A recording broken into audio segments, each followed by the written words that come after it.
تسبیحات اربع کیوں؟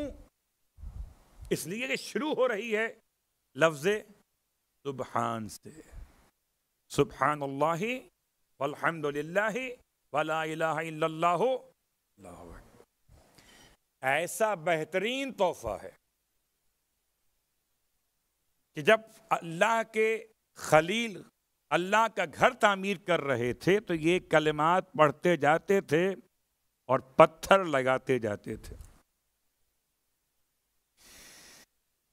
بعض کہتے ہیں کہ جناب آدم نے جب کعبہ بنایا تھا تب آدم نے پڑھا تھا سبحان اللہ والحمد للہ ولا الہ الا اللہ، اور جناب ابراہیم نے اس پہ اضافہ کیا ولا حول ولا قوۃ الا باللہ العلی العظیم۔ بہت ساری باتیں ہو سکتی ہیں، خالی ایک جملہ کافی ہے۔ اس کا اگر ویٹ دیکھنا ہو ان چار کلمات کا، ان کا اتنا وزن ہے کہ پورے نماز میں سب سے زیادہ وزنی الحمد میں سمیٹ کے بیان کر، سب سے وزنی کیا ہے؟ الحمد۔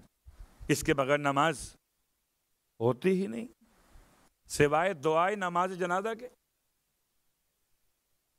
اور اس الحمد کو اگر کوئی اور اس کے خلا کو پر کر سکتا ہے الحمد کے، تو وہ کیا ہے؟ تسبیحات اربع۔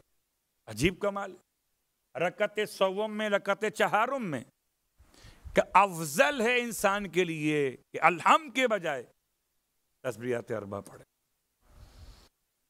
ذرا پہچانیے، کبھی آپ نے اس کے ذریعے سے توسل بھی کیا ہے؟ صلوات پڑھے محمد وآلہ۔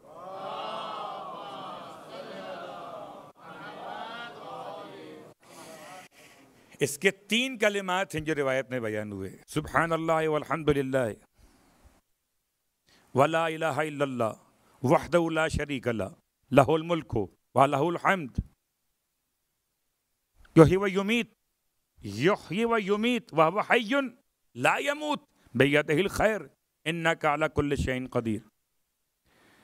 آٹھویں امام کی روایت کہ یہ پڑھ کر جاؤ بازار میں، جب داخل ہونے لگو تو خدا تمہیں غافلین میں نہیں لکھے گا۔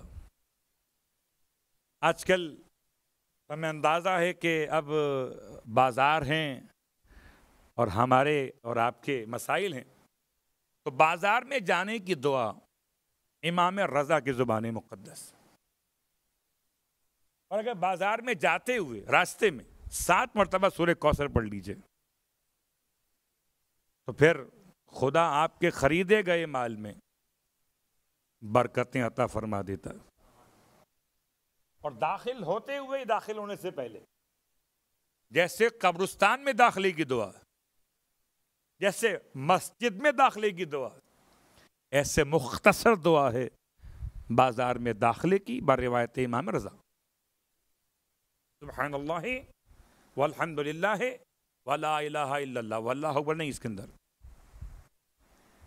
اب وہ وحدہ لا شریک لہ لہ الملک ولہ الحمد یحیی و یمیت وہو حی لا یموت بیدہ الخیر انک علی کل شیء قدیر۔